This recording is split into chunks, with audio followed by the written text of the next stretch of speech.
Welcome back.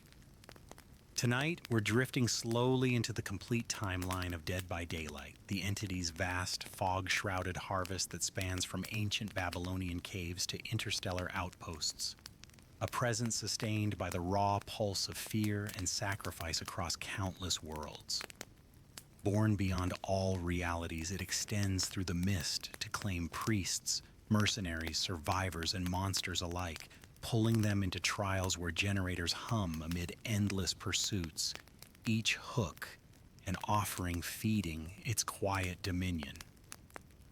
What begins as whispers in plague-ridden temples evolves into chainsaw roars on Texas backroads and xenomorph hisses in void-crushed ships, forging a multiverse of horrors into one unbroken cycle of hunt and escape. From Adiris's fateful procession in Babylonia, through medieval betrayals and slasher nights to cloned engineers on distant Dvarka and beyond, we'll trace every abduction step by step. This is the story of how a timeless hunger wove desperate fates into perpetual realms where escape gates tease freedom that always resets. Whether you're uncovering these threads for the first time, letting familiar echoes pull you deeper into rest, or simply allowing the fog to settle as sleep takes hold, this will carry you through the full, unbroken history of the entity's reach.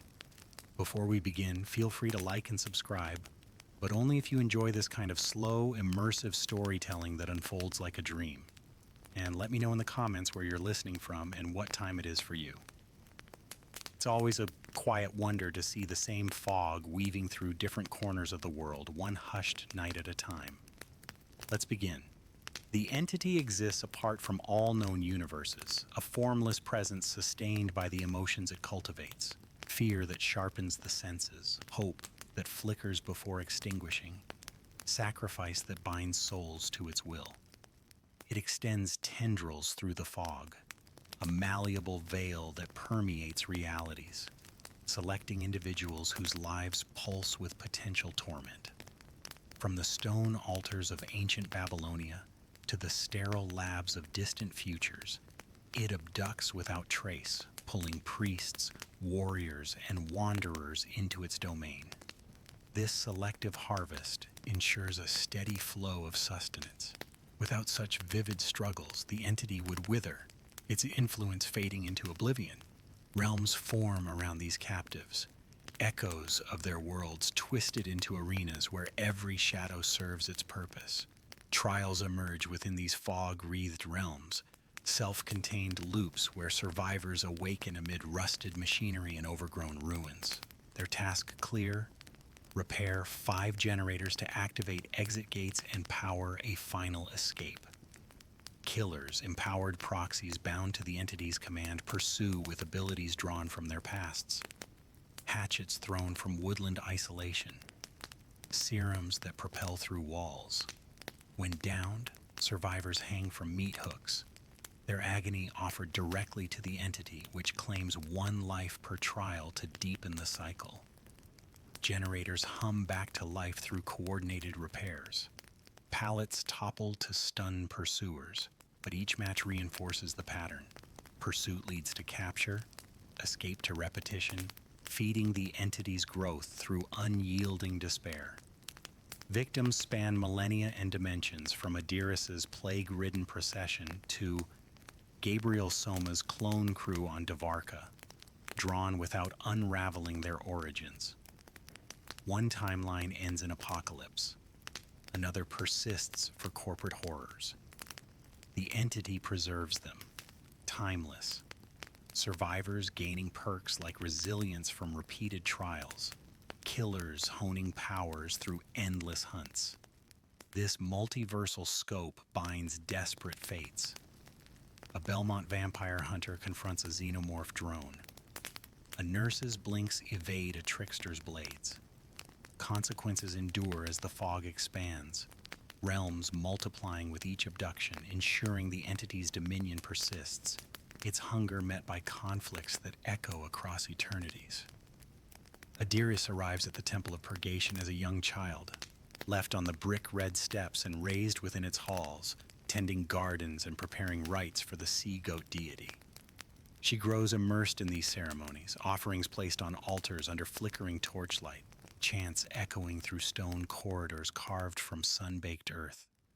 Guidance comes through prayer in her life, divine signs that blend with the temple's rituals, urging her toward acts of devotion that set her apart from others.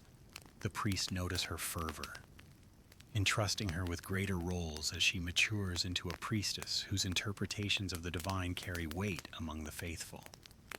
These signals guide her hand in small purifications at first. Incense selected for purity, its smoke rising on sacred slabs, building her conviction that the gods speak directly through her. This path elevates her status, drawing devotees who see her as a bridge to the unseen. Yet the omens intensify, promising revelations that demand more.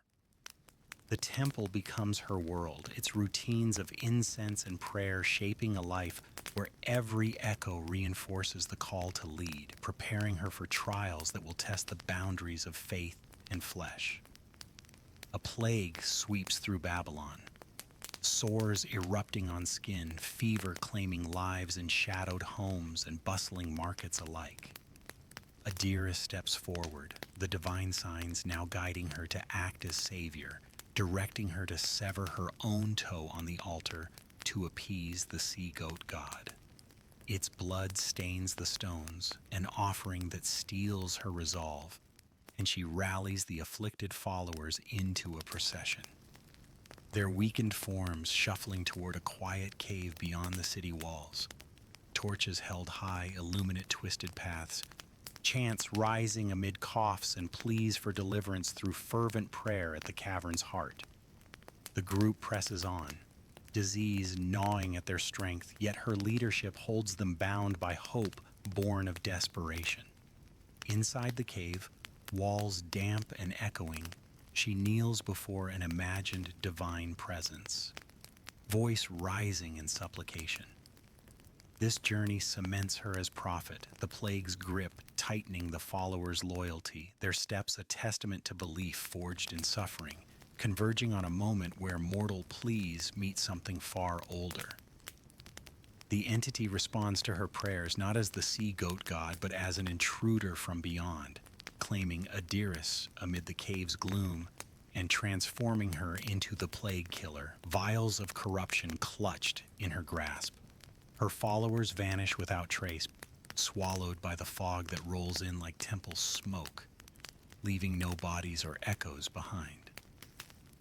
This abduction marks one of the earliest recorded intersections, the entity harvesting a priestess whose devotion it perverts into endless trials. Her power now to infect and vomit bile upon survivors, the cave stands empty afterward, a silent scar on Babylonian lands, while Adiris endures in the fog, her form a reminder that omens can lead to realms where sacrifice never ends.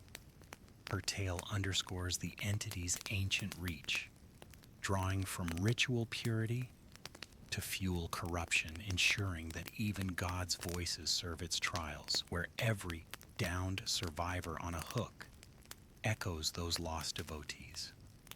Vittorio Toscano enters the world in 1343. Born into the lap of luxury as nephew to the Duke of Portoros, a coastal Italian stronghold where stone walls guard against the sea's relentless crash. His father presses military training upon him from youth, drills with sword and shield meant to forge a warrior's path. Yet Vittorio turns away each time, viewing violence as the recourse of the impatient or uninformed. Instead, he seeks counsel from Uncle Renzo, a scholar who reveals the observers, beings of profound arcane knowledge sealed in a parallel dimension, their wisdom accessible only through hidden rites.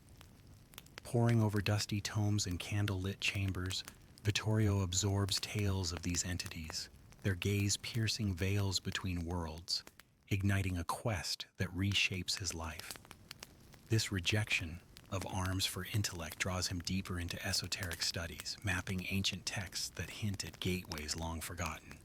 Portoro's halls, once echoing with feasts, now fill with his quiet deliberations, where every parchment turned uncovers fragments of a greater design, pulling him toward an artifact set to bridge realms and unlock forbidden truths.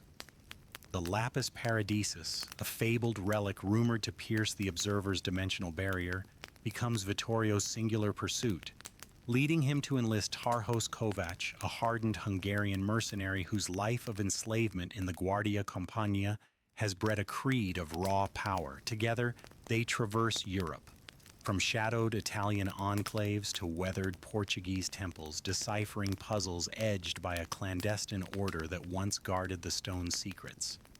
Each site yields clues, runes aligned under moonlight, altars concealing maps, drawing them inexorably to Crécy in 1391, where villagers bar their path to the final sanctuary. Tarhos, driven by his own ambitions, unleashes slaughter upon the town, chains clanking as he claims prisoners and the artifact itself, dragging Vittorio to a damp cell in Portoro's reclaimed keep. Betrayal hardens the air, torches sputtering against stone as interrogation begins. Yet Vittorio's mind turns inward, recalling sigils from Renzo's lessons. This odyssey tests his principles, violence erupting around his non-violent resolve, forging a path where knowledge confronts the blade's edge. Each temple visited a step closer to revelation or ruin.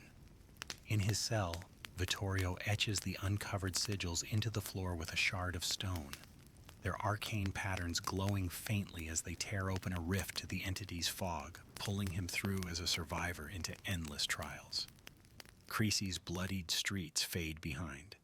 The Lapis Paradisus lost to Tarhos's grasp, while Vittorio emerges in realms where generators hum amid fog-shrouded woods, his intellect now aiding escapes from killers' pursuits.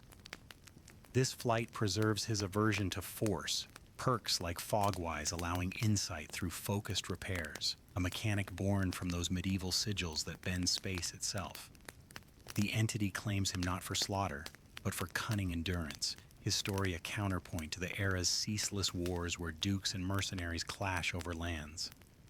Portoro stands altered in his wake, a monument to quests unfinished, as Vittorio's abduction ensures his philosophy persists in the fog, repairing circuits and toppling pallets, a quiet defiance amid the trial's grind.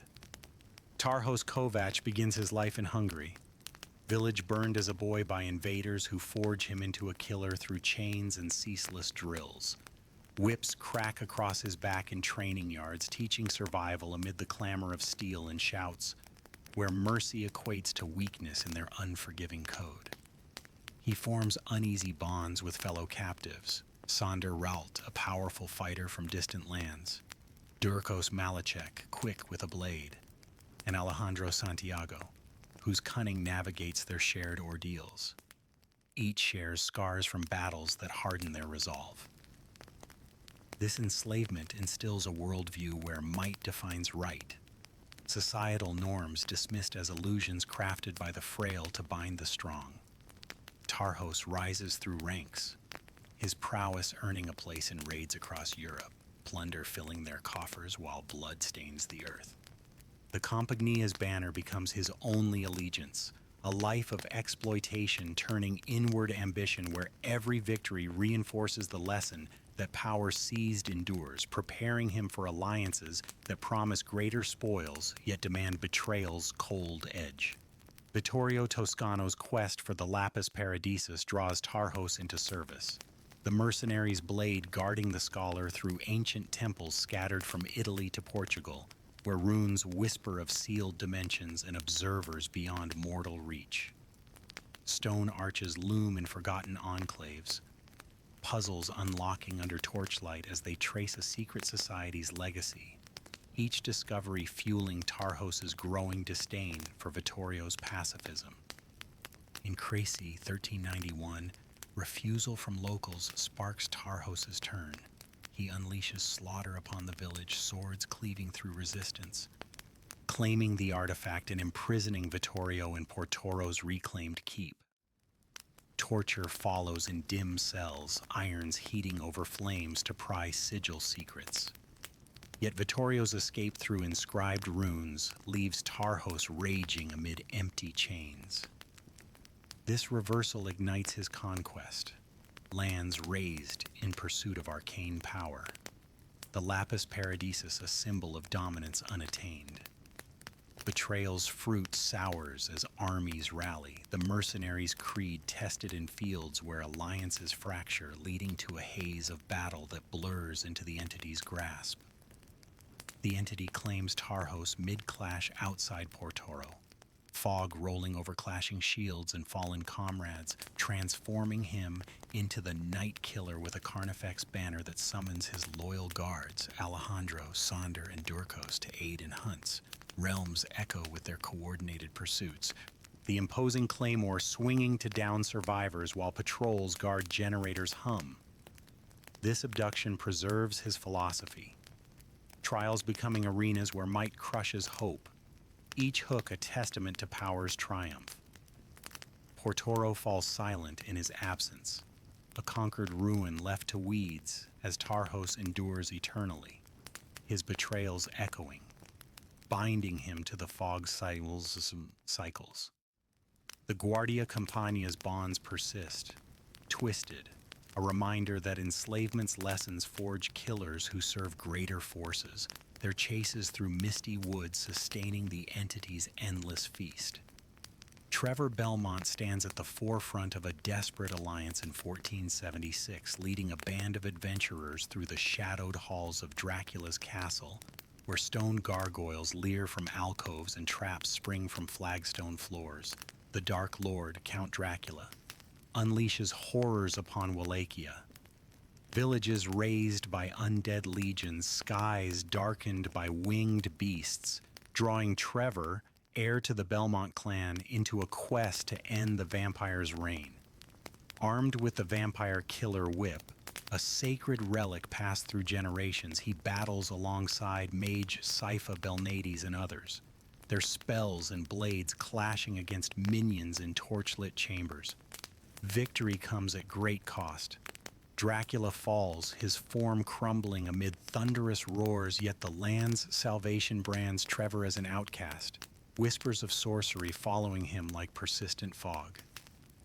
This triumph scatters the group, Sypha finding love with Trevor amid the ruins, but suspicion from villagers drives him to isolation, a life in the woods where echoes of battle fade into solitary hunts. The castle's collapse marks a turning point. Wallachia's reprieve bought with blood, setting Trevor on a path where heroism yields to quiet exile, his whip coiled unused. Years pass in the dense forests of Wallachia, Trevor dwelling in a modest cabin built from felled timber, the air thick with pine, and the distant howl of wolves that no longer stir his fighter's instincts. Nights bring nightmares of the undead, filling him with dread as rumors of disappearances resurface in dreams that twist rest into unrest. Villagers avoid his territory, tales of the Belmont curse spreading through taverns and hearths, isolating him further as seasons cycle without purpose. One evening, as dusk settles over the canopy, a sudden premonition pierces the quiet. Not the rustle of beasts, but something primal and wrong, drawing him homeward with urgency, whip in hand. This intrusion awakens dormant vigilance, the forest's familiar paths now laced with an otherworldly chill, leading to a confrontation where shadows converge. Exile's toll deepens his resolve, past glories fueling a final stand against the unseen. Consequences unfolding as the entity's tendrils exploit his solitude, pulling him from a world he saved into one of perpetual threat. The entity claims Trevor that night, fog enveloping the cabin's threshold as he vanishes without trace, emerging in realms where trials demand his Belmont heritage, leaping pallets with agile grace, mending generators amid killer pursuits. Wallachia knows him no more, legends fading into folklore while he adapts. The vampire killer's lash suited to fog-bound chases, perks like Eyes of Belmont revealing horrors akin to Dracula's spawn. This abduction extends the Belmont legacy, trials mirroring castle sieges where survival hinges on whip cracks and strategic evasion. Dracula is claimed in a later era, a distant echo in the multiverse's weave, ensuring Trevor's isolation persists, twisted, hooks replacing stakes, generators supplanting altars. The fog's grasp underscores the entity's timeless hunt, drawing saviors into service where every escape echoes unheeded victories, sustaining cycles that bind heroes to endless night.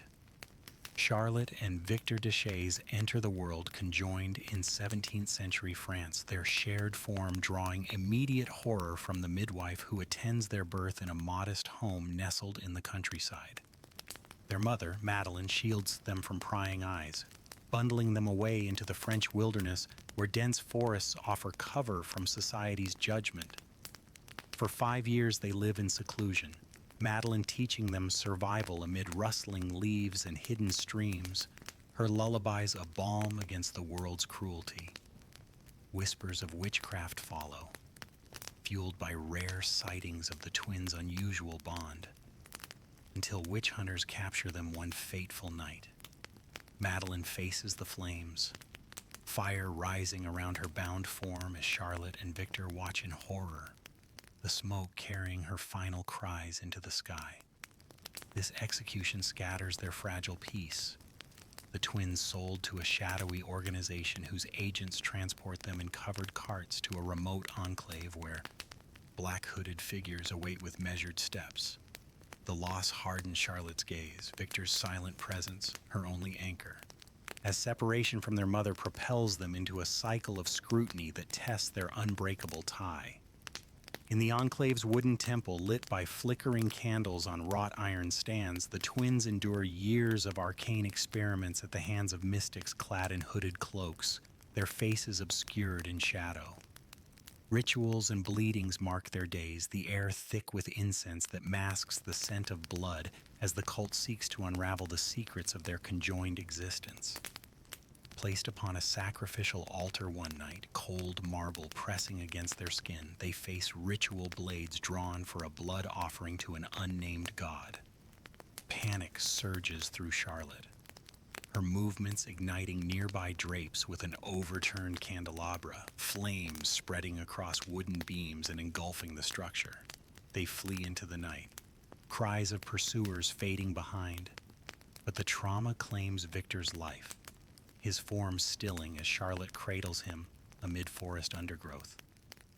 This escape fractures their unity. The fire's roar, a catalyst for freedom, yet sowing seeds of profound loss. The Enclave's ruins stand as testament to defiance, born from desperation. Charlotte wandering alone thereafter, the weight of solitude deepening her bitterness. Her path a solitary thread through France's unforgiving landscapes. Adolescence brings Charlotte endless pursuit by both mystics and witch hunters, forcing her to steal and kill for survival in shadowed sewers and abandoned barns, her heart scarred by Victor's absence, hatred for the world growing, acquired venom that sustains her through lean winters until starvation claims her one frozen night, body collapsing by a campfire where breath slows to whispers. Victor stirs then, bursting from her chest in a surge of renewed life, scampering into the encroaching fog that blurs the horizon. Charlotte rises, driven by longing, pursuing him into the mist where the entity awaits, claiming them as the twins' killer. Victor's feral form leaping from her side in trials. This revival reunites their bond in twisted service, realms echoing with her cleaver swings and his pounces, a mechanic that exploits separation for deadly advantage. The entity preserves their story, France's forgotten paths silent in their wake as endless hunts channel Charlotte's mourning into pursuit, sustaining the fog's cycles through sibling loyalty turned lethal. Portia grows up in the Caribbean colony of Fortune during the late 17th century, the daughter to a wealthy merchant whose ships ply trade routes laden with silks and spices from distant ports. Her voyage home from Italy turns dire when pirate lord Mad Moloch boards their vessel, cutlasses flashing under salt-crusted sails, his crew slaughtering her father and forcing Portia, at 12 years old, to navigate them back to Fortune for plunder. She complies at first, maps unrolled on bloody decks, but veers the ship toward Dragon's Tooth, an island in a cursed area where fog clings unnaturally thick and whispers carry on the wind. The vessel capsizes on monstrous strikes, waves crashing against hulls splintered like matchwood, stranding survivors amid predatory shadows that shift without light. This deception spares her life, yet strands her in isolation. The island's taint a subtle overlap with the entity's fog, warping perceptions as unseen creatures prowl. Portia adapts with her canine companion, Snug, forging weapons from wreckage and learning the land's rhythms. Each dawn a test of endurance, where survival hinges on cunning traps and silent stalks, transforming her from child to unyielding guardian of the shores. Years harden Portia into a survivalist, her hands calloused from crafting snares along beaches strewn with driftwood and bones, where castaways wash ashore only to meet her blade if they threaten her domain. Snug vanishes one day, as if erased by the mist that rolls in like breath from the deep, leaving her to hunt alone amid the overlap's illusions, predators that dissolve into fog, whispers urging violence. A vision of her father's ship emerges from the gloom, sails billowing without wind, a gift from the entity that draws her back to the seas. She rallies surviving castaways into a crew, cutlasses sharpened on whetstones, setting course on high waves to pursue Mad Moloch's trade lanes dotted with merchant fleets. This return to open water channels her grief into purpose, raids on pirate havens yielding maps and rumors that narrow her quarry's trail. The ocean's vastness becomes her arena, storms battering masts as she closes in, each captured vessel a step toward reckoning. Consequences rippling through colonies where her name evokes fear among the lawless. Decades culminate in Portia's assault on Mad Moloch's island stronghold, cannons thundering against earthen walls as she infiltrates under cover of night, revealing his son's head to him on a silver platter in a chamber lit by flickering lanterns. Moloch pleads amid the stench of blood and gunpowder, but the entity claims him before her final strike, fog coiling around his form like ropes from the gallows.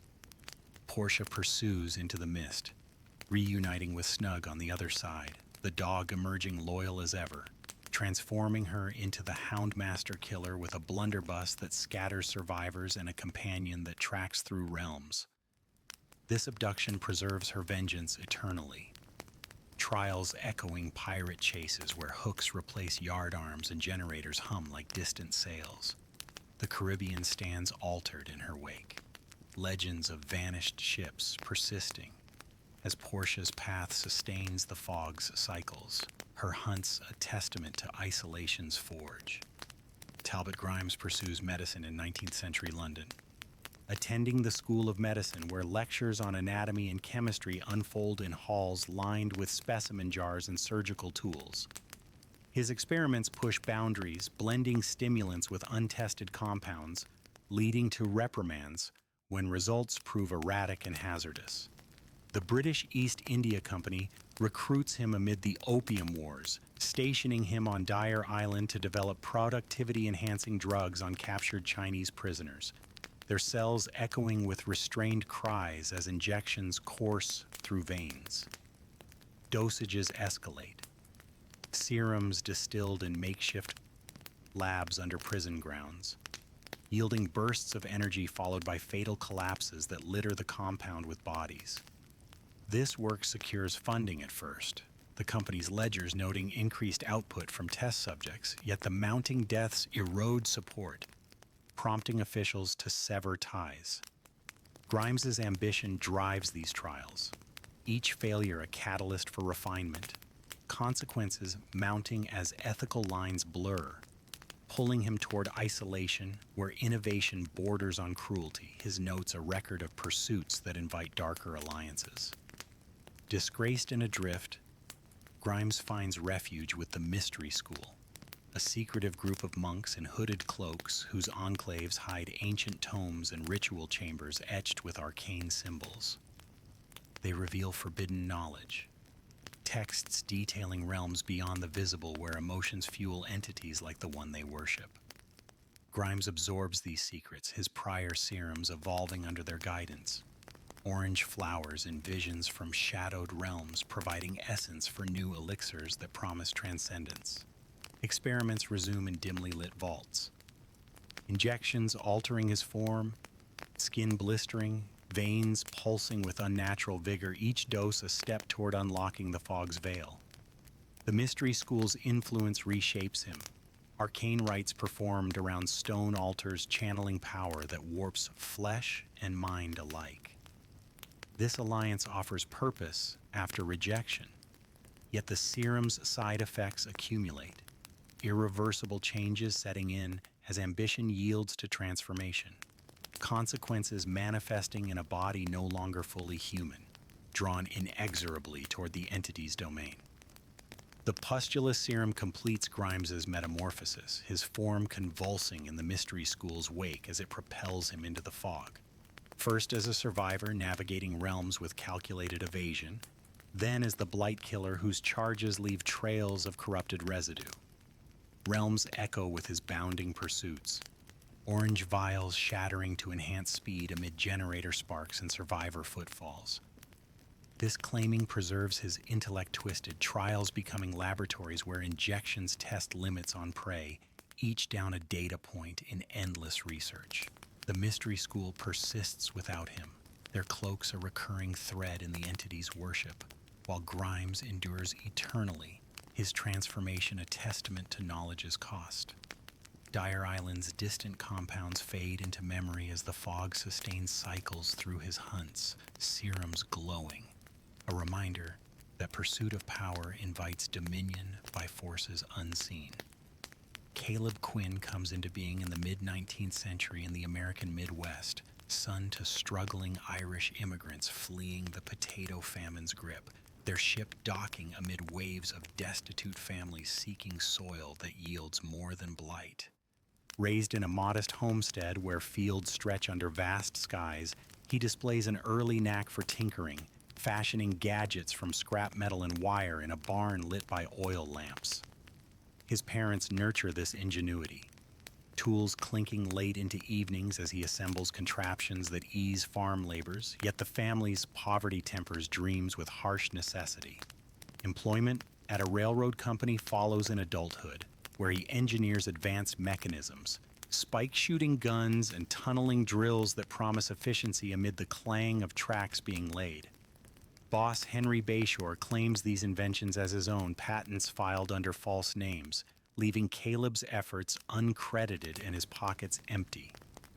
This theft ignites quiet fury, a simmering resentment that culminates in a confrontation where violence erupts, fists and shouts echoing in the workshop, landing Caleb in chains bound for Hellshire Penitentiary and barren frontier plains. The betrayal reshapes his path, innovation twisted into survival's edge, consequences unfolding in iron bars that cage a mind once free to create. Hellshire's stone walls enclose Caleb for years, cells damp with the scent of rust and despair, where inmates labor under watchful guards armed with rifles and whips. The warden, sensing his mechanical talent, offers a deal. Commute the sentence by serving as bounty hunter, leading the Hellshire gang to capture fugitives alive. Caleb crafts a custom spear gun from workshop tools, harpoon chains reeling in targets with mechanical precision, its click and whir becoming synonymous with pursuit across dusty trails and frontier towns. Missions succeed. Bounties dragged back in irons, each capture chipping away at his term until freedom beckons. Discovery of deeper deceit. The warden's alliance with Bayshore, prison sold to his old foe, unleashes rage in the penitentiary's yard where shouts turn to chaos. Caleb leads the assault, his gang rising with improvised weapons, Bayshore and the warden torn apart amid the uproar of breaking chains and gunfire. This uprising seals his transformation, justice sawed through blood, consequences manifesting as the entity's fog descends on the riot's smoke, claiming a man forged by betrayal into unyielding pursuit. Broken and embittered in the aftermath, Caleb wanders the penitentiary's bloodied halls, the spear gun heavy in his grasp. When the entity intervenes, pulling him into realms as the Deathslinger killer, his Redeemer chain-piercing survivors from afar. Trials unfold with mechanical inevitability. Harpoons dragging prey toward hooks that offer their agony upward, a mechanic echoing his bounty days amid generator hums and pallet crashes. This abduction immortalizes his vengeance, the Midwest's railroads fading into legend while he endures, each reel a reminder of stolen ingenuity. Hellshire stands abandoned, whispers of the massacre persisting in frontier tales as Caleb's path sustains the fog's cycles, his hunts a testament to trust shattered and rebuilt in iron. Kazan Yamaoka hails from a noble lineage in mid-19th century Japan, where the Treaty of Kanagawa in 1854 opens ports to American ships, dismantling centuries of isolation and stirring unrest among the classes. His father, Renjiro, urges restraint, tending family estates with quiet diligence amid rice paddies and wooden shrines. Yet Kazan rejects this, viewing the shifting social order, peasants rising, merchants gaining footing, as a defilement of samurai honor. He takes up the family katana, its blade etched with ancestral symbols, and embarks on a pilgrimage across villages and roads lined with cherry blossoms. Encounters with those he deems lesser, farmers tilling soil, foreigners in Western attire, end in swift strikes, blood-soaking earth as he enforces a rigid hierarchy. Renjiro's pleas fall unheard, the household tense with arguments by lantern light, where scrolls of poetry contrast Kazan's growing pile of kanji tokens from those who insult him. This defiance fractures family ties, his path a widening rift that draws him deeper into isolation. Each kill reinforcing his code while alienating allies, consequences mounting as authorities take note, setting the stage for retribution's approach. Dubbed Oni Yamaoka by a lord whose slight seals his fate, Kazan intensifies his rampage, the name a curse that spreads through tea houses and markets where merchants whisper of the armored figure who slays without mercy.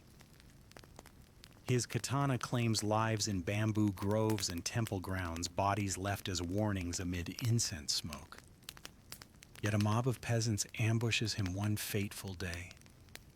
Pitchforks and ropes overwhelming his defenses in a rural farm. Dragged to his family estate, its gates creaking under gray skies, they torture him, nails driven into flesh, limbs twisted, leaving him broken and bleeding on the stone-covered floor. Renjiro arrives too late, the estate's shadows hiding the horror as Kazan's rage boils inward, his final breaths ragged with unyielding fury. This downfall stems from unchecked zeal, the mob's uprising a direct response to his purges, consequences echoing in the estate's silence, where death approaches not as honor, but humiliation. The entity senses this turmoil, its fog seeping through cracks in the weathered wood, drawn to the warrior's unquenched wrath that promises endless service. On his deathbed amid the estate's silent halls, the entity claims Kazan, fog enveloping his form as it twists him into the Oni killer, a hulking demon whose Kanabo club crushes survivors in realms of perpetual chase. Trials resound with his roars, blood fury activating to absorb essence from downed prey, enhancing strikes that shatter pallets and vault through windows. This transformation immortalizes his creed, Japan's changing landscapes left behind while he endures, each hunt a purge reborn. A cursed bloodline inherits the family's wrath, planting seeds for descendant Rin's later fate. A lineage shadowed by violence. The estate stands abandoned, tales of the Oni persisting in folklore as Kazan's abduction sustains the fog's cycles, his swings a reminder that rigid honor invites dominion by greater shadows. Anna emerges into a harsh world deep in Russia's red forest, where her mother builds a sturdy cabin from felled pines, its walls shielding them from winter's bite and the distant rumble of encroaching conflicts. Raised without her father's presence, she learned self-sufficiency early, tracking deer through snow-dusted underbrush, sharpening axes on river stones, defending their territory with traps set along winding paths. Her mother imparts skills in quiet lessons by firelight, lullabies hummed over meals of roasted game, fostering a bond where survival intertwines with affection. The forest's isolation shapes Anna's days. Wildlife calls her constant companions as she grows strong amid towering trees that filter sunlight into dappled patterns. One fateful hunt changes everything.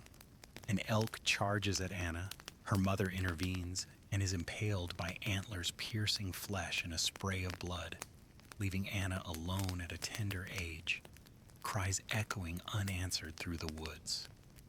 This loss hollows her, the cabin's emptiness a catalyst for deeper withdrawal, consequences unfolding as humanity slips away, her world narrowing to the forest's unyielding rhythms where every rustle demands vigilance. Adolescence finds Anna fully feral, her form clad in furs stitched from hunted beasts, a hair mask concealing features hardened by solitude. Loneliness gnaws relentlessly, driving her to raid nearby villages under moonlit skies, kidnapping young girls from thatched homes to recreate the motherhood she lost. She carries them back through tangled trails, attempts to nurture them in the cabin with gathered berries and woven blankets, yet her survival-honed ways prove inadequate. Illnesses claim them one by one, bodies buried in shallow graves amid fallen leaves, each failure deepening her despair. Lullabies sung over fevered brows, turning to mournful hums that blend with wind through branches. The red forest absorbs these tragedies, its silence a veil over loss, as Anna's isolation breeds a cycle of longing and failure. Consequences manifesting in her growing detachment, the girl's deaths eroding what remains of her empathy, propelling her toward encounters where protection turns predatory. The mask, a symbol of innocence, twisted into menace. World War I intrudes upon the Red Forest. German soldiers wandering through its depths with rifles slung and boots crunching frost, their presence stirring Anna's territorial instincts. She stalks them from behind ancient oaks, hatchets honed on wet stones flying true to fell intruders in silent ambushes, bodies left amid scattered gear as she claims trinkets, badges, and belts as trophies strung in the cabin. No survivors escape her vigilance, the forest reclaiming the quiet once more. The entity claims her then, fog seeping through the trees like morning mist, pulling her into realms as the huntress killer where hatchets replenish at lockers and lullabies mask her approach. Trials echo her hunts, survivors' footfalls drawing her throes across maps of overgrown ruins. Russia's woods stand empty in her wake. Legends of the masked stalker persisting among villagers as Anna's abduction sustains the fog's cycles. Her pursuits a testament to solitude forged into lethal guardianship. Sally Smithson begins her married life in a quiet rural town where her husband Andrew labors in the lumber mills, axes ringing against towering pines that supply beams for growing settlements. Mornings unfold with shared meals by a wood stove's glow, conversations drifting to dreams of family amid the scent of fresh-cut timber. Tragedy strikes one overcast day. A mill accident claims Andrew, logs shifting unpredictably to crush him beneath their weight, leaving Sally adrift in grief that settles like fog over her days. She seeks solace in work, securing a position at Crotus Pren Asylum, a sprawling facility on the town's outskirts where stone walls enclose wards filled with the afflicted, uniforms starched and crisp. She tends patients with initial compassion, administering medications from glass vials and changing linens in rooms lit by narrow windows. This role provides structure amid loss, routines of rounds, and records a buffer against solitude. Yet the asylum's demands accumulate, each shift eroding her resolve as echoes of moans fill the corridors. of consequences building quietly, her empathy fraying under the weight of unending care, setting a path toward fracture that reshapes her existence.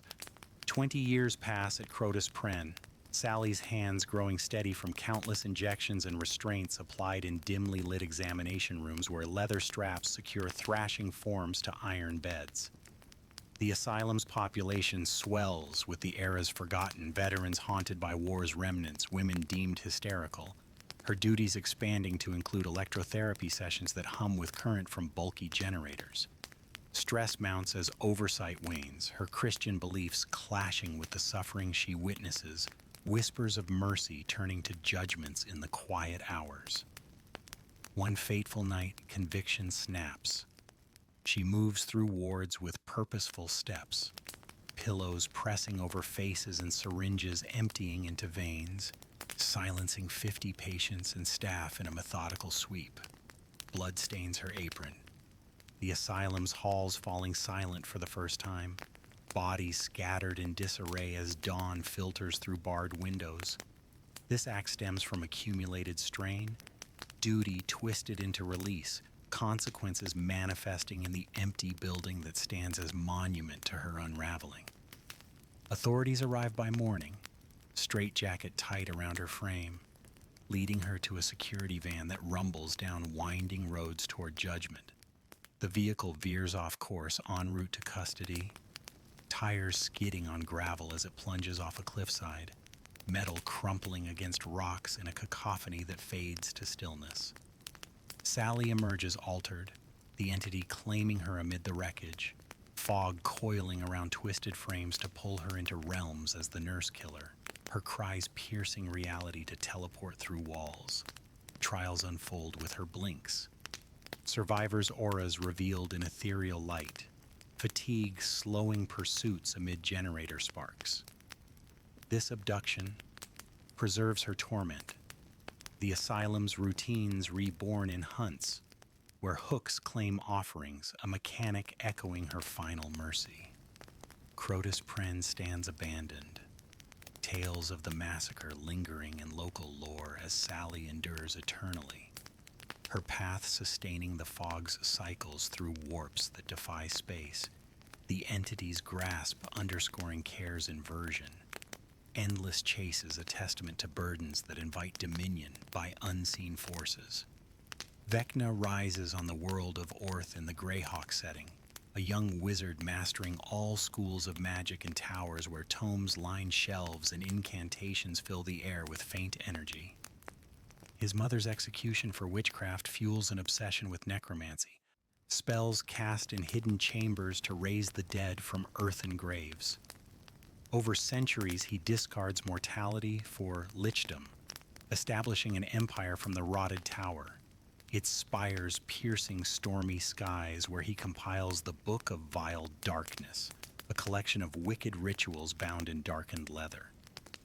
A servant uncovers a torn page from an ancient tome in an unknown language, radiating dark power that draws Vecna's scrutiny. He spends months in candle-lit studies analyzing syntax and phonetics, documenting findings in a concealed volume. This pursuit uncovers links to arcane disappearances across realms, victims not slain but transported alive, prompting deeper probes into the script's origins. The tower's isolation amplifies his focus, each deciphered symbol a step toward unveiling a force beyond known planes. Consequences unfolding as ambition invites intrusion from shadows unseen. Investigations lead Vecna to sites of vanishings where residual magic lingers like faint echoes in abandoned ruins strewn with forgotten artifacts. He deduces the script's ties to an unimaginable eldritch presence, its energy promising secrets vast enough to eclipse his current dominion. One night in the rotted tower's highest chamber, he utters the words phonetically, black fog summoning around him, displacing reality with its chill grasp. Drawn by the realm's despair, Vecna submits semi-willingly, stepping into the mist to harness its power, the entity binding him as servant to its domain that limits his godlike abilities in service. The decimated Borgo forms around him, a twisted echo of Greyhawk's lands where he emerges as the Lich Killer, wielding the afterthought dagger forged from shadowed steel. This entry preserves his quest twisted, trials becoming arenas for spells like Flight of the Damned, spectral entities soaring to pierce survivors amid generator hums. The constraint stems from his overreach, ambition's price manifesting in service to a greater entity, ensuring his hunts feed cycles where knowledge serves survival's grind. The rotted tower stands abandoned in his wake, its halls gathering dust as an adventuring party arrives. Led by elf bard Estri Yazar and her close human companion, warrior Bermar Uraz, their group seeking to confront the Lich amid crumbling stone and vine-choked arches. Warnings from peers echo unheeded, the pair's curiosity driving them through traps and guardians to the chamber where Vecna's hidden book lies open. Bermar reads the arcane text aloud, its words activating the fog that claims them both as survivors, pulling them into realms where Estri's scholarly perks decipher hidden auras, and Bermar's combat prowess bolsters endurance against killers' pursuits.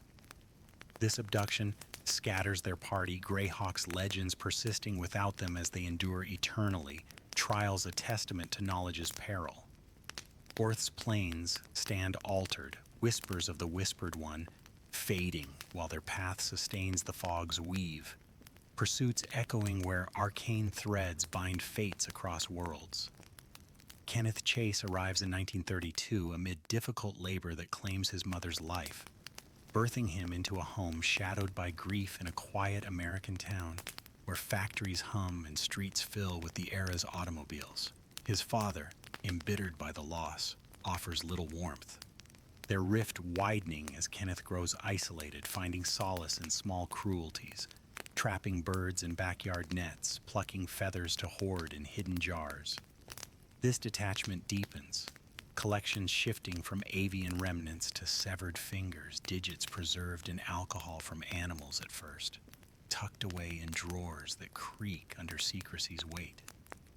School days pass unmarked by friendships, his odd demeanor drawing whispers from classmates in chalk-dusted rooms, fostering a solitude that breeds darker impulses. By adolescence, human victims enter his path. A first kill in 1954, a drifter lured to a secluded spot, knife flashing in moonlight, prompting Kenneth to abandon his father and wander the roads. This departure stems from unchecked urges, each act a step away from normalcy. Consequences unfolding in a nomadic life where aliases shield his growing trail of harm, pulling him towards circuses that promise cover amid crowds. Traveling shows become Kenneth's refuge, tents rising in dusty fairgrounds across states where he adopts the guise of Jeffrey Hawk, a clown whose painted smile conceals sadistic pursuits. Makeup applied in cramped wagons, he performs under big tops filled with laughter and popcorn scent. Yet evenings bring hunts, victims selected from audiences, lured to trailers where tonics from glass bottles induce stupor before the knife's work. Fingers join his collection, a macabre archive stored in velvet pouches, each edition fueling a cycle of indulgence that spans decades without capture. Circuses shift from town to town, wagons rumbling over highways providing anonymity as news of vanishings trails behind like faint echoes. One escape disrupts this pattern. A victim breaks free from restraints, shouts piercing the night, forcing Kenneth to dose his horse Maurice with a final tonic and flee into gathering mist. This breach exposes his facade, pursuits threatening, catalyzing flight, consequences manifesting in the fog's embrace where habits persist unbound. The entity claims Kenneth amid his escape, fog enveloping Maurice's flanks as it pulls him into realms as the clown killer. Bottles of the afterpiece tonic shattering to cloud survivors in debilitating gas. Trials resound with his cackles, inhalers reloading vials at lockers, pursuits slowed by noxious mist that blurs vision and hinders repairs. This abduction immortalizes his sadism. America's roads forgotten while he endures, each throw a reminder of collections amassed, add-ons enhancing his tonics, spectral vapors aiding chases through misty woods. The circuses continue without him, tales of the vanished clown lingering in performer lore as Kenneth's path sustains the fog's cycles, his hunts a testament to isolation's perversion into lethal play. Evan McMillan grows up amid the clatter of the McMillan estate mines in the industrial town of Weeks, where his father, Archie, presides over vast operations extracting ore from Earth's depths with conveyor belts rumbling and pickaxes echoing through tunnels. Groomed as heir, Evan witnesses Archie's tyranny firsthand. Workers herded like cattle into shafts, their breaks curtailed under threats barked from the overseer's platform. Archie instills dehumanization, labeling employees as maggots in heated rants by the estate's ironworks furnace, pushing Evan to echo this disdain. Despite fleeting attempts to connect with the laborers during shifts, the estate sprawls with rail carts hauling loads and smokestacks belching plumes into overcast skies, a domain where profit trumps safety, accidents mounting as equipment ages without repair. Evan's youth unfolds in this shadow, lessons in management laced with cruelty, each reprimand from Archie eroding his empathy. This upbringing forges fractured resolve, paternal pressure building toward inevitable break, consequences simmering in the mind's dim glow where exploitation invites rebellion's spark. Tensions culminate in an engineered catastrophe. Evan sealing over 100 workers in a collapsing tunnel, dynamite charges detonating with thunderous roar that shakes the estate's foundations and buries screams under tons of rubble. The McMillan estate's surface quakes, dust clouds rising like ghosts from the pits as Evan turns on Archie in the aftermath, dragging him to the estate's basement where equipment's grind warps metal and flesh alike. He ends his father there, body disposed amid the machinery's grind. The actor released from years of grooming, that twisted son against sire echoes of the initial blast fading, but the estate falls silent. Offices emptied, tools abandoned in the yard. This massacre stems from accumulated abuse. Evan's snap a direct response to dehumanization's toll, consequences manifesting in the site's abandonment, where echoes of the buried persist. The entity senses this rupture, fog seeping through cracked earth and rusted gates, drawn to the air whose violence promises loyal service in realms beyond. Claimed amid the estate's ruins, Evan submits to the entity, emerging as the trapper-killer with bear traps scattered across realms, their jaws snapping shut on survivor ankles amid generator wires and pallet stacks. Trials demand his setups, traps resetting at lockers, pursuits lumbering with cleaver swings that down prey for Hook's offerings.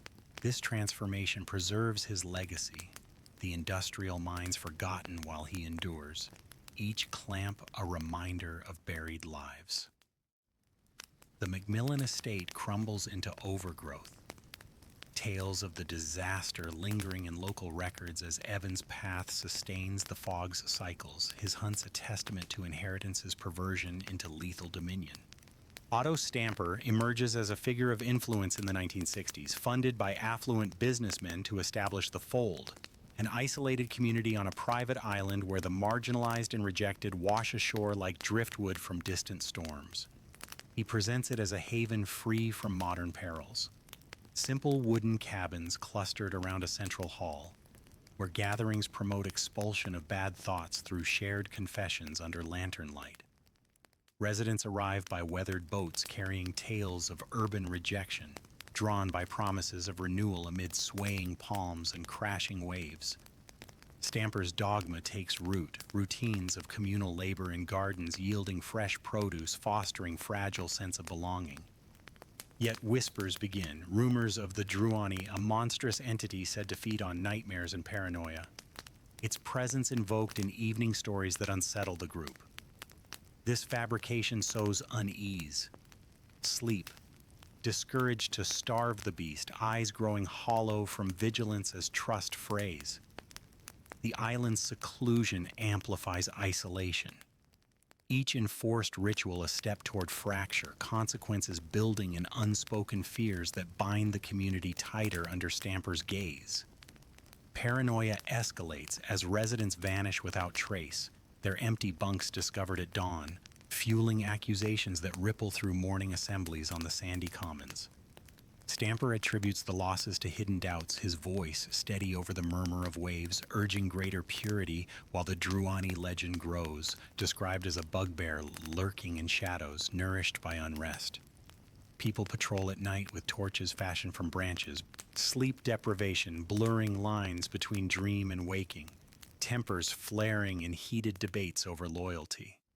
Otto's sermons intensify, words laced with veiled hints poking into the disappearances amid the hall's flickering candles, his questions exposing cracks in the facade. Stamper convenes a ceremony on the desolate beach, waves lapping at bare feet as he warns of inner horrors, whipping the crowd into frenzy with rhythmic chants. This escalation stems from his manipulation, planted fears blooming into violence, consequences manifesting as neighbor turns on neighbor, fists and improvised weapons drawing blood under the moon's indifferent watch. The orgy of slaughter unfolds across the beach, bodies crumpling into sand-stained dark, the sheer magnitude of misery tearing a wound in reality's fabric.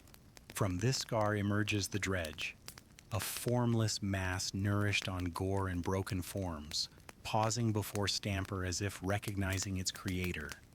Before the entity claims it as killer, tendrils extending to absorb survivors in trials.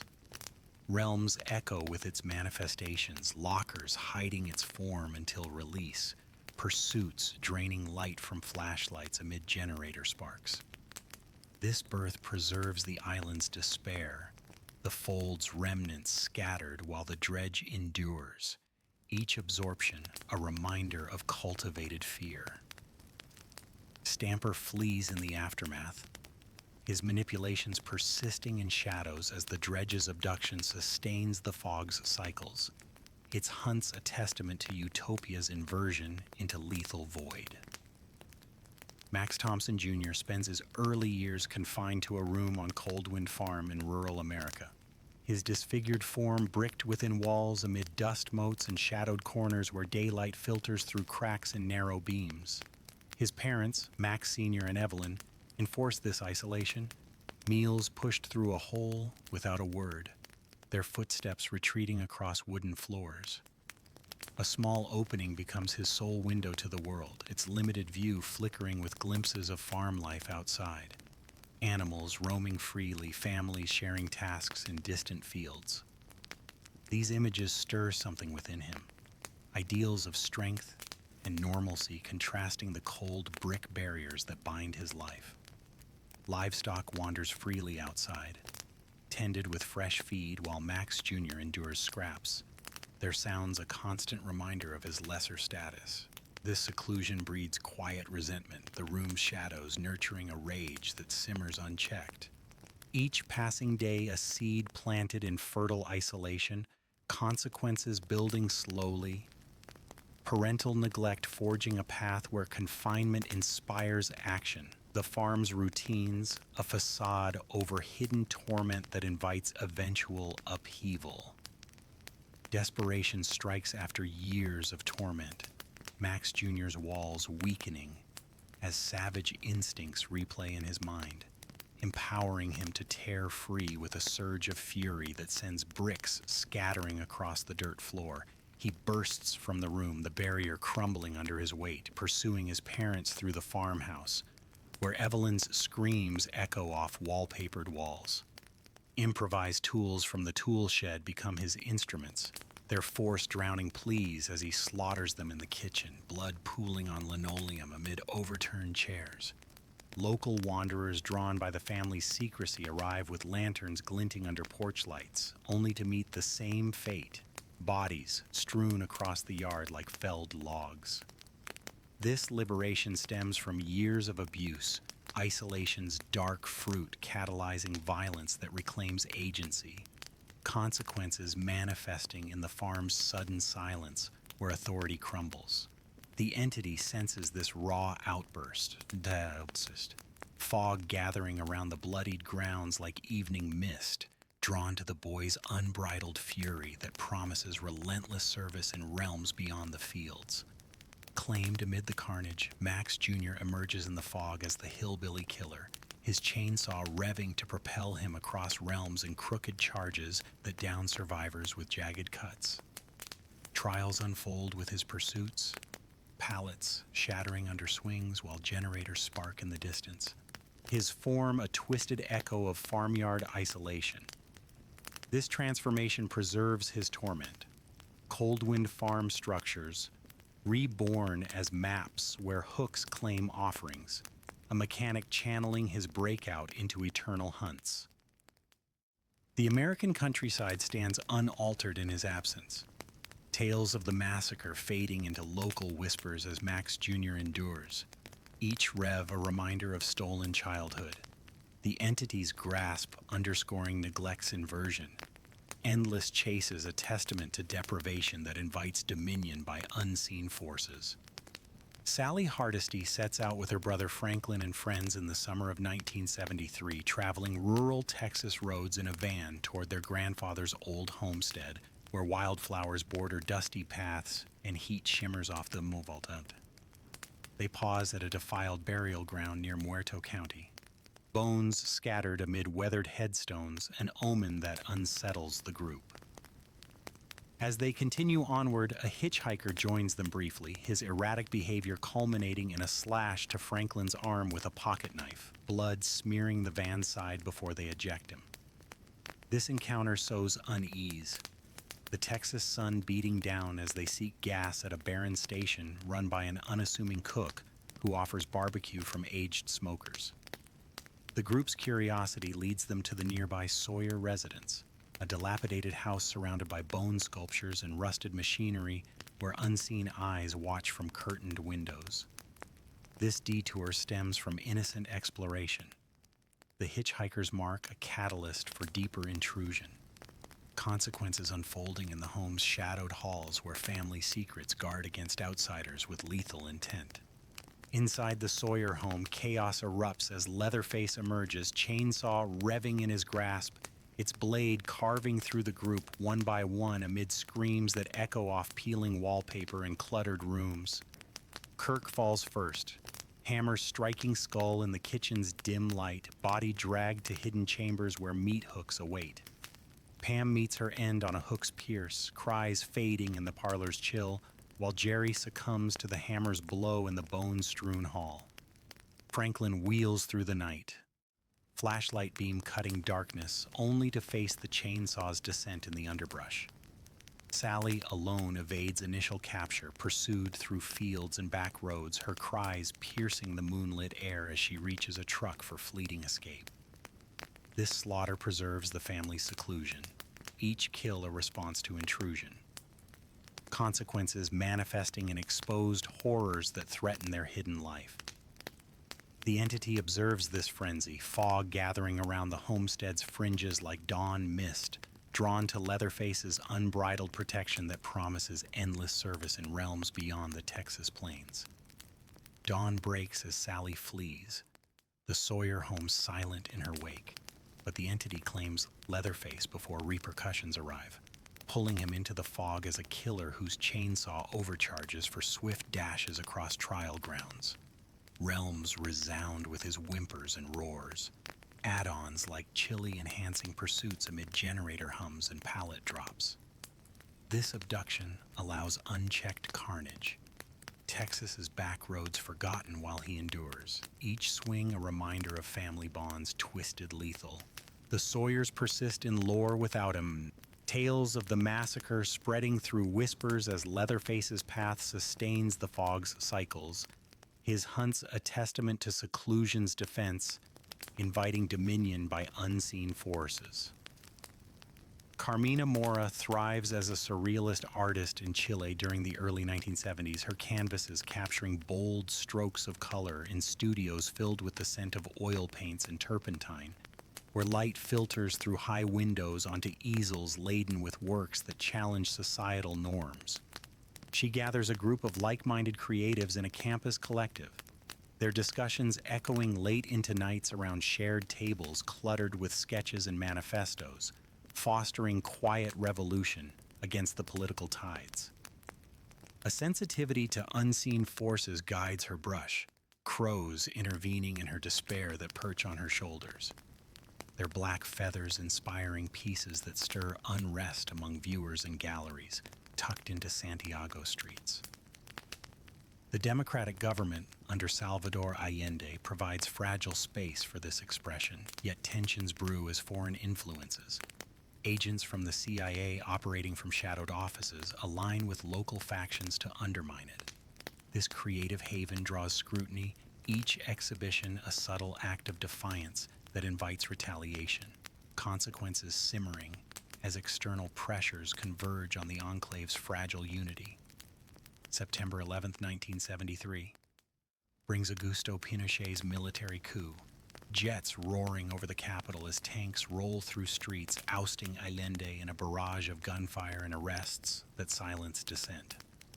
Carmina's group persists in resistance, their art shifting to murals on urban walls depicting chains broken and figures rising, symbols that rally quiet support amid curfews enforced by patrolling soldiers. Captured by regime forces with implied Black Veil involvement, hooded figures coordinating from concealed bases. She endures torture in a barren desert expanse, hands severed at the wrists with surgical precision, tongue removed to mute her voice, blood pooling on sandy grounds, pain sharpening her visions as crows gather in swirling masses, their calls a chorus amid her muffled cries. This brutality stems from her influence, defiance crushed to maintain control, consequences manifesting in her broken form where survival hinges on inner reserves. The entity responds to her despair, fog seeping through cracks in the ravine walls. Drawn to the artist's unyielding spirit that promises vivid service in realms beyond Chile's fractured lands. Claimed in the aftermath, Carmina transforms into the artist killer, her severed limbs extending as inky tendrils that summon dire crows to swarm survivors across fog-bound maps. Trials unfold with her projections, birds revealing auras from afar while ink surges hinder repairs amid generator sparks and pallet drops. This abduction preserves her resistance, twisted Santiago streets moving forward without her while she endures, each flock a reminder of visions harnessed lethal. Her friends perish in the chaos, tales of the vanished artist persisting in underground circles as Carmina's path sustains the fog's cycles, her pursuits a testament to expression's perversion into dominion by unseen forces. Michael Myers spends 15 years confined at Smith's Grove Sanitarium, a sterile facility in Illinois where padded cells and barred windows contain those deemed beyond redemption. His transfer there following the brutal stabbing of his sister Judith on a Halloween night in 1963. Under the watchful eye of Dr. Sam Loomis, who documents his patients' vacant stares and unyielding silence in leather-bound journals, Michael remains an enigma, eyes like black voids absorbing the fluorescent hum of hallways. Loomis senses the evil within, reports filed in cabinets warning of an entity devoid of humanity, yet institutional routines persist with daily medications administered through slots in steel doors. On October 30th, 1978, during a rain-slick transfer, Michael escapes, overpowering guards with raw strength that snaps restraints like twine, stealing a station wagon to drive toward Haddonfield. This breakout stems from internal compulsion, the sanitarium's constraints fracturing under his silent resolve. Consequences rippling outward as Loomis pursues, tires screeching on wet roads, aware that Michael's return signals a night of inevitable reckoning in the quiet suburb where it all began. Halloween night descends on Haddonfield, leaves crunching underfoot, as children in costumes roam tree-lined streets, their laughter masking the approach of something inexorable. Michael reclaims his childhood home, a dilapidated structure with peeling paint and creaking floors, donning a pale mask from a hardware store to become the shape, featureless and unrelenting. He stalks through backyards and alleys, knife glinting under street lamps, claiming lives methodically. A mechanic in overalls slain in a truck stop, teenagers in heated embraces dispatched in upstairs bedrooms where radios play forgotten tunes. Lori Strode, a diligent babysitter with books tucked under her arm, senses the unease first. Glimpses of a figure in the shadows prompting locked doors and frantic calls to friends. Dr. Loomis arrives, revolver in hand, coordinating with local Sheriff Brackett amid flashing patrol lights, their search converging on the Doyle residence where Michael's obsession fixates. This rampage stems from an inscrutable drive, each kill a step in a pattern that draws him to Lori, consequences manifesting in bodies left cooling as the town's normalcy shatters, fog-like dread settling over porches adorned with jack-o'-lanterns. Confrontation erupts at the Doyle home. Lori fending off Michael's advances with improvised weapons, a knitting needle piercing flesh, a coat hanger twisted into defense, her screams piercing the night as he pursues through shattered glass and upturned furniture. Loomis intervenes with gunfire, bullets striking Michael's form 6 times, sending him tumbling from a balcony to the lawn below. Yet his body vanishes into the shadows when authorities turn away. The entity claims him then, fog coiling around his still form like autumn mist, pulling both him and Lori into realms as killer and survivors where his relentless stalk manifests in trials, evil within revealing auras, terror radius building dread amid generator repairs. This dual abduction preserves the night's horror, Haddonfield streets returning to quiet while they endure, each pursuit a reminder of unbreakable obsessions. Loomis's warnings echo unheard, the suburb's legends persisting in whispers as Michael's path sustains the fog's cycles, his knife a testament to silence's dominion by unseen forces. Freddy Krueger faces judgment in Springwood, Ohio during the late 1990s, where enraged parents at Batum Preschool accuse him of molesting their children, gathering evidence from torn clothes and unexplained injuries reported in hushed school meetings. They corner him in the boiler room, gasoline cans sloshing as flames erupt around his form, immolating him amid screams that echo through industrial pipes. This vigilante act scatters the group, the preschool's basement left charred and silent. Yet Freddy's essence endures, bound to the dream realm where vengeance festers like an open wound. Years later, when the children reach adolescence, he returns in their nightmares, claws scraping metal as he pulls victims into sleep's grip. Nancy Thompson evading his slashes in boiler mazes, Quentin Smith injecting adrenaline from syringes to stay awake amid flickering hallway lights. The remake's events unfold in a contemporary setting around 2010, dreams bleeding into reality with hallucinatory pursuits that claim lives in suburban homes. This resurgence stems from suppressed trauma, parental justice birthing a demon who exploits slumber's vulnerability, consequences manifesting in a town haunted by sleepless nights and empty beds, drawing the entity's attention to the dream killer's potential. Quentin Smith confronts Freddy in a desperate bid to protect Nancy, dragging the clawed figure from the dream world into waking reality through sheer will. Their struggle unfolding in an abandoned preschool where boilers rumble like distant thunder. Freddy's glove rakes air, sparks flying from metal fingers, yet Quentin's resolve holds, the pair tumbling into the entity's fog that seeps through cracked foundations. This pull claims Freddy as the nightmare killer, his dream snares pooling on realm floors to slow survivors, micro-sleep mechanics forcing them into his domain where claws strike with added menace. Trials resound with his taunts, add-ons like Nancy's masterpiece-enhancing powers amid generator repairs and pallet vaults. The exact timing aligns with the 2010 remake's modern context, dreams, terror, a catalyst for endless service, consequences echoing in Springwood's forgotten halls where survivors like Quentin adapt wake-up perks to counter slumber's pull.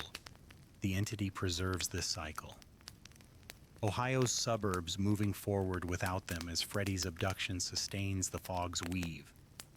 His pursuits, a testament to vengeance's dominion over rest. Pinhead originates from Elliot Spencer's transformation post-World War I, but Dead by Daylight ties his entry to the 1987 Hellraiser events where hedonist Frank Cotton solves the Lament configuration, an ornate puzzle box of gold and lacquer in a bare room, summoning the Cenobite order through dimensional tears. Chains hook flesh, dragging Frank to realms of exquisite agony, where Pinhead leads his kin in explorations of pain and pleasure intertwined. Kirsty Cotton later fiddles with the box, reversing summons in a house filled with bloodied remnants, yet Pinhead's pursuit persists across thresholds. The box appears in the fog one day, its mechanisms clicking open to allow his passage, add-ons like Chatterer's Tooth drawn from 1987 artifacts. This arrival stems from the configuration's call, curiosity, drawing the Hell Priest into service where chains extend to hook survivors from afar. Trials feature his summons, the box's chain mechanic demanding resolution amid chases, a reminder of puzzles that invite eternal torment. Records place these core events in 1987, the entity's claim ensuring Pinhead's dominion endures, his hooks a testament to thresholds crossed. Frank Morrison drifts into Ormond, Alberta in 1996, a teenage vagabond bounced between foster homes, his arrival coinciding with a harsh winter that blankets the town in snow and isolates its residents under gray skies. He encounters Julie Kostenko at Ormond High School, a senior navigating the pressures of small-town expectations, their meeting in a crowded hallway sparking an alliance that draws in Susie, Lavoie, and Joey, forming the Legion, a gang bound by shared rebellion. They vandalize storefronts with spray cans clinking in backpacks, stealing from convenience marts under fluorescent lights, pushing boundaries in the abandoned Mount Ormond Resort, where graffiti covers lodge walls. Frank's influence escalates their antics, a stolen candy bar from Joey's workplace leading to his firing, resentment brewing like storm clouds over the group.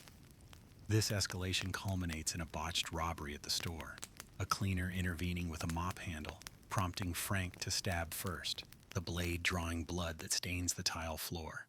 The act binds them in complicity. Each subsequent thrust a step into irreversible darkness, consequences unfolding as they dispose of the body in the resort's frozen woods, fog gathering around their frantic efforts.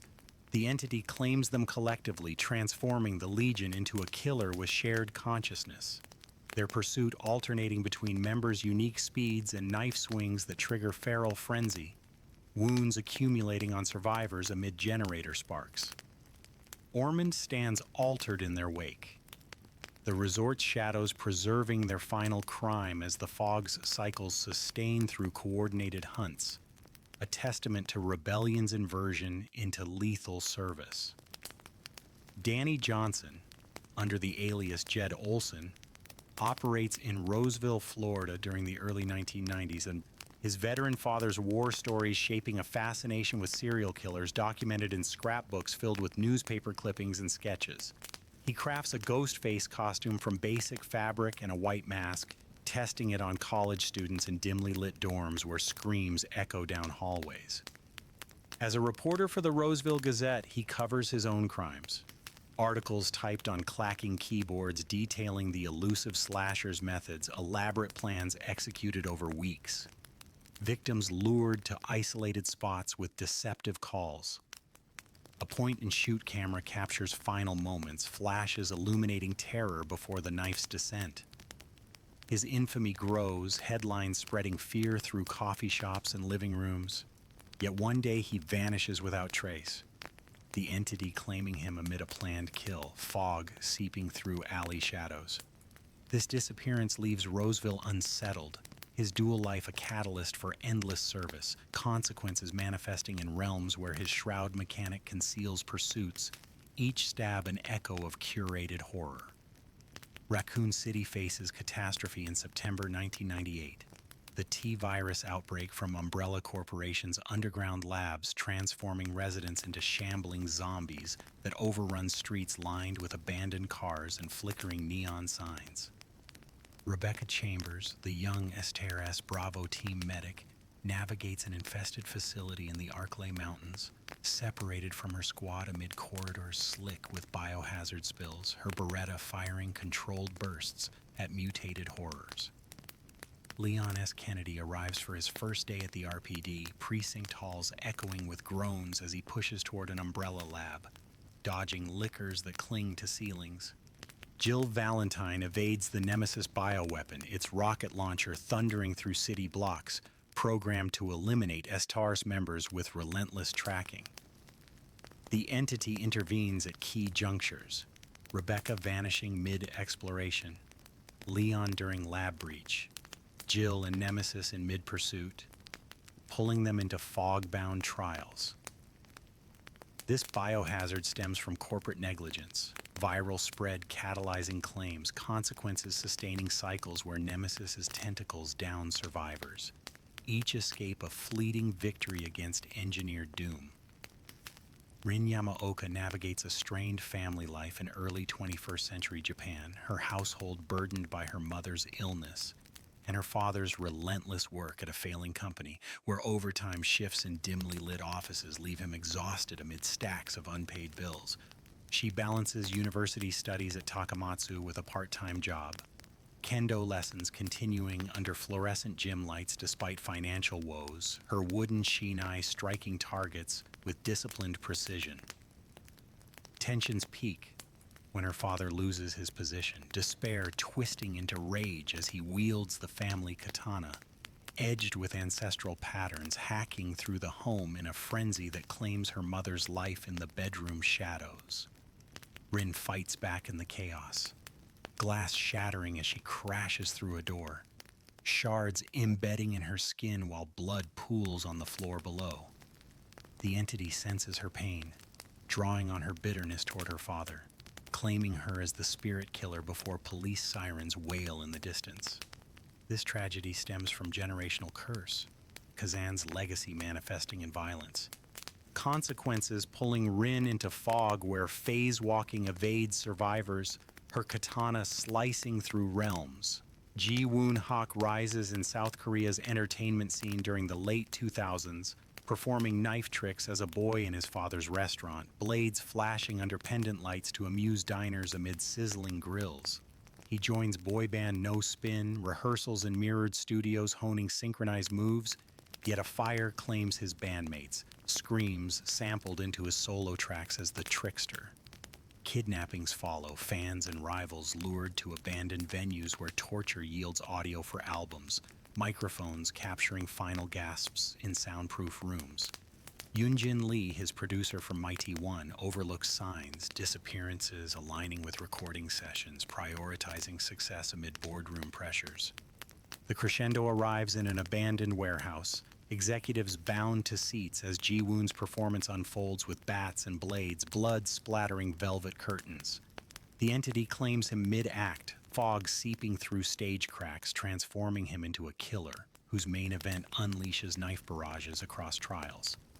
This ascent stems from unchecked ego, fame's toll catalyzing violence, consequences sustaining cycles where Yoonjin adapts as survivor, her perks countering the spotlight's lethal glare. William Afton, as Springtrap, lurks in the sealed safe room of Freddy Fazbear's Pizzeria since 1993, his body fused with the animatronic suit in a spring lock failure that crushes bones amid mechanical whirs. By 2003, Fazbear's Fright horror attraction uncovers him in the abandoned building, walls crumbling under flashlight beams as workers transport the suit to their venue. The entity intervenes before relocation, fog enveloping the pizzeria's ruins, claiming Afton as killer whose phantom puppets disorient survivors in realms echoing arcade tunes. In 2025, recent chapters expand the lore with new horrors from licensed worlds, their manifestations drawn from tales of mechanical terror and digital haunts. Survivors adapt to these threats, navigating twisted maps before abduction. These claims extend the entity's reach. 21st century horrors, blending digital fears with spectral curses. Consequences in trials where Springtrap's teleports and phantom lures pursue amid generator hums, sustaining the fog's eternal weave. Humanity faces near annihilation in 2098. A nuclear war scorching the planet's surface with blasts that level cities and poison skies, radiation lingering in fallout clouds that choke the remnants of civilization. From these ashes rises Huxley Industries, a corporation pioneering cloning technology in underground bunkers where sterile labs hum with incubators and genetic sequences, producing workforces to rebuild and expand into space. Robotic assistants integrate into daily operations, assembly lines churning out androids programmed for efficiency amid the glow of holographic interfaces. This era of reconstruction provides fragile hope. Populations regrown from DNA banks stored in vaults. Yet corporate ambitions drive exploration to distant worlds like Dvarka. Probes launching from rebuilt launch pads to scout habitable zones. The war's devastation stems from escalating conflicts, resource scarcity, igniting global exchanges of missiles, consequences manifesting in a scarred Earth where survival hinges on technological revival. The entity observes from afar, its fog attuned to emerging despairs, drawn to innovations that promise new forms of torment in realms yet unformed.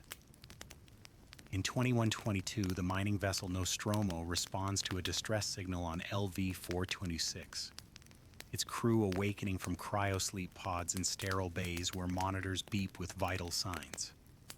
Warrant Officer Ellen Ripley coordinates the investigation amid corridors lined with bulkheads and flickering screens. Executive Officer Kane encounters a xenomorph egg in a derelict ship.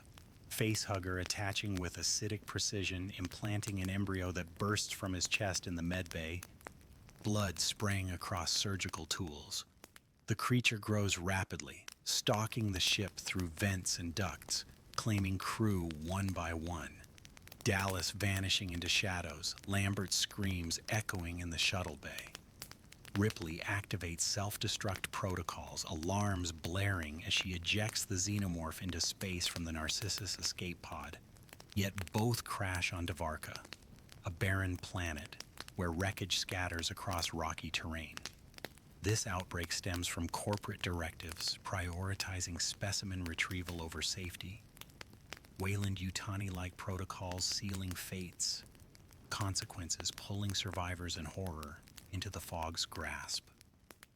The entity claims them there, xenomorph hives forming in realms, acid blood melting floors amid chases.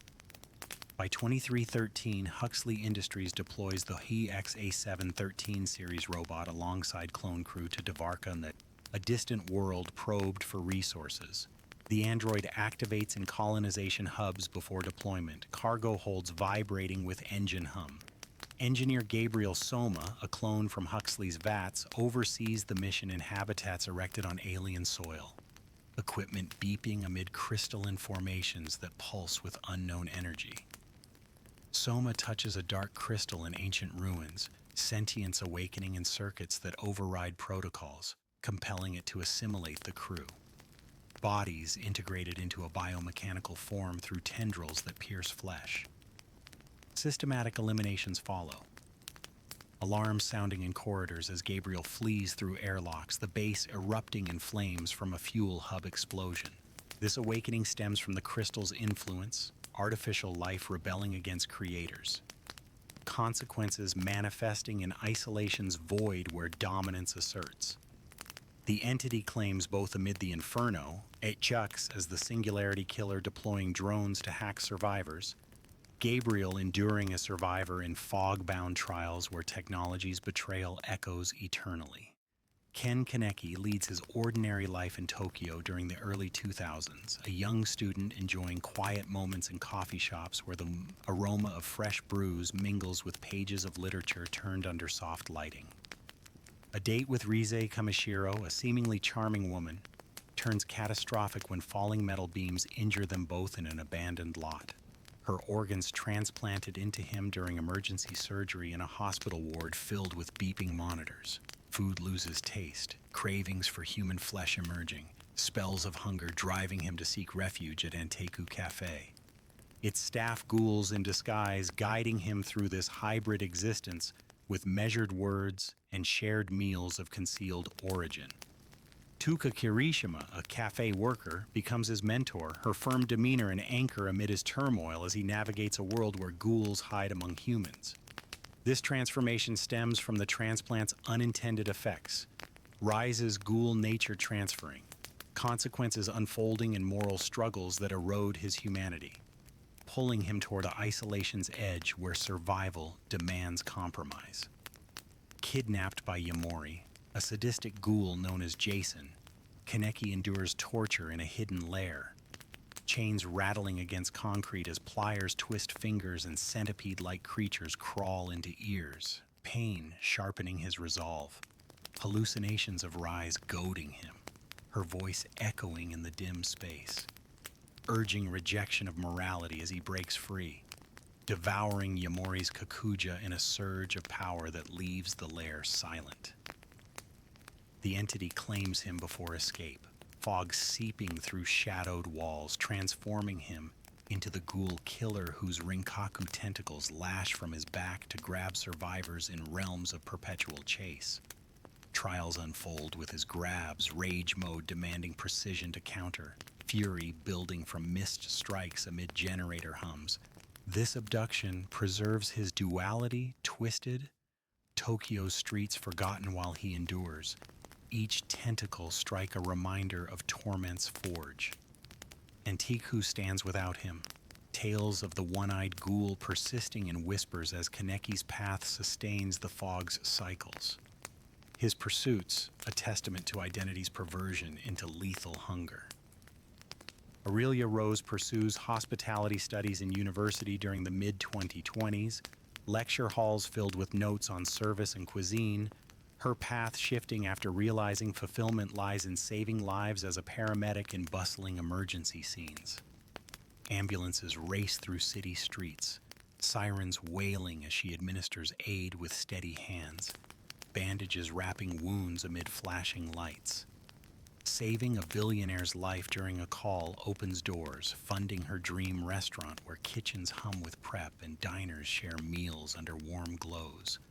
This career pivot stems from self-discovery, university lessons yielding to real-world impact, consequences manifesting in a balanced life where care extends beyond plates. The entity claims her amid a routine shift, fog rolling into the ambulance bay, pulling her into realms as a survivor whose perks bolster team healing with rapid response and duty of care. Trials demand her support, auras revealing injured allies for mends that hasten recoveries amid killer chases. Urban hospitals stand without her, stories of the dedicated paramedic lingering in break rooms as Aurelia's path sustains the fog's cycles, her calm a testament to service's endurance in shadows. Rick Grimes awakens from a coma in a Georgia hospital during the early 2000s, corridors silent save for distant groans, discovering a world overrun by walkers, reanimated corpses shambling through abandoned streets, their bites spreading the infection. He reunites with family in makeshift camps, tents clustered around campfires where stories exchange under starry skies, leading a group through moral trials that test leadership. Conflicts with human survivors prove deadlier. Gunfire echoing in prisons and towns as alliances form and fracture.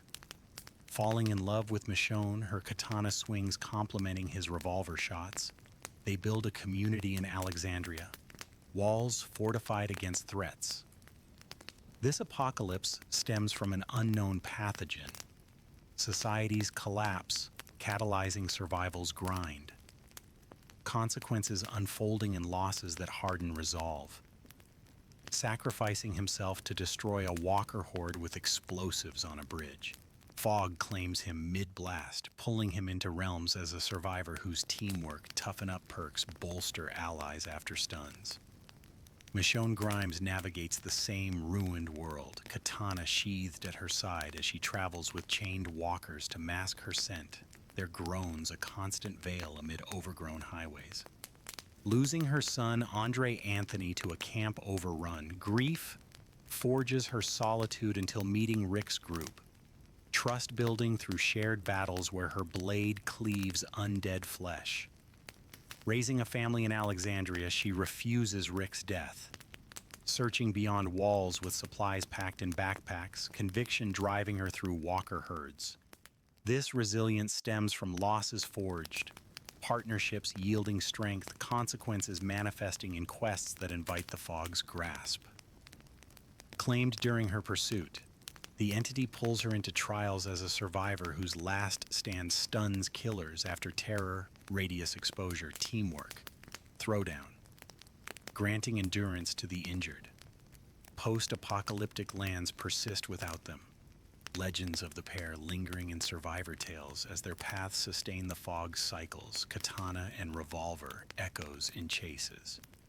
The entity's realm expands without end, realms multiplying as it harvests from fractured timelines and distant worlds where ancient rituals in Babylonian caves echo alongside nuclear fallout on scorched earths. Survivors like Vittorio Toscano mend generators in fog-shrouded estates, their perks forging brief alliances against killers whose powers, blinks through walls, chains from the void, stem from lives twisted by the fog's grasp.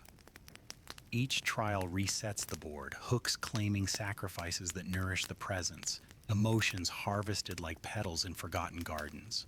This perpetual expansion stems from the entity's core need, sustenance drawn from despair's well, consequences manifesting in realms that blend Macmillan mines with Raccoon City's ruins. The fog's veil thins at overlaps, allowing glimpses of origins, Adiris' procession, Michael's silent stalk, yet binds all to cycles where escape teases but rarely delivers. Worshippers like the Black Veil persist in shadows, their cloaks a thread through eras, ensuring the harvest continues as the entity's dominion swells.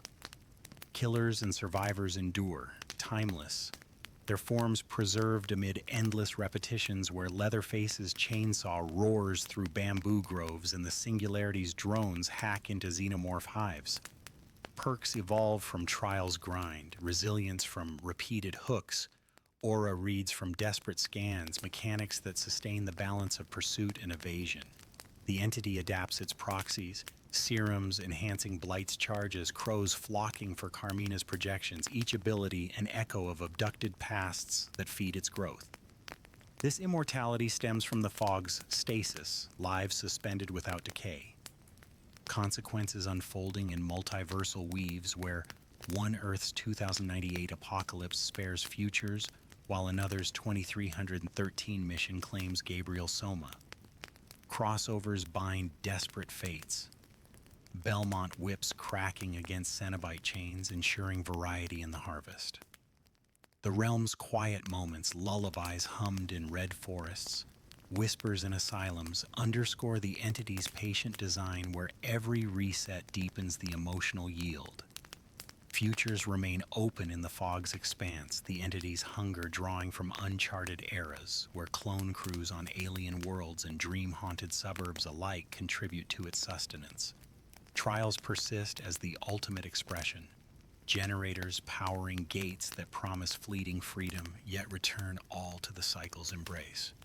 This endless loop preserves the lore's essence, no resolution beyond the entity's will.